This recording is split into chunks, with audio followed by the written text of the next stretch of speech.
de sa réponse. Simplement, si vous considérez que supprimer le délai de carence pour les femmes enceintes, c'est une régression sociale, je pense que nous n'avons effectivement pas tout à fait la même vision des choses. Par ailleurs, on parle quand même des 3 jours de suggestion qui sont le cœur du nœud du problème. Et vous ne m'avez pas répondu pour savoir comment concrètement, au 1er janvier prochain, les choses se feront, puisque si vous vous engagez, et je vous en remercie, ce qui me paraît tout à fait républicain, à faire en sorte de respecter la loi au 1er janvier 2022, qu'en sera-t-il pour les personnels concrètement? Quelle sera à partir du 1er janvier 2022 l'organisation du temps de travail?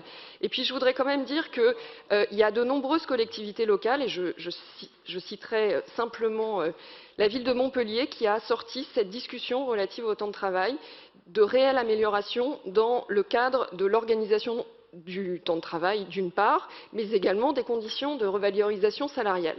À partir du 1er janvier 2022, les catégories C verront leur rémunération revalorisée à l'initiative du gouvernement et je pense que nous pouvons tous nous en réjouir.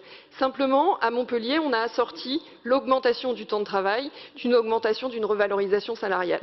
Je vois simplement avec votre réponse que, en incapacité totale de faire quoi que ce soit compte tenu de la situation exsangue des finances de la ville, vous reportez sur les autres votre propre incurie en matière de gestion des ressources humaines. Et je rappelle que notre question reste pendante dans la mesure où je n'ai pas eu ma réponse concernant le 1er janvier 2022. Je vous remercie. Chère Madame Gatel, nous sommes dans un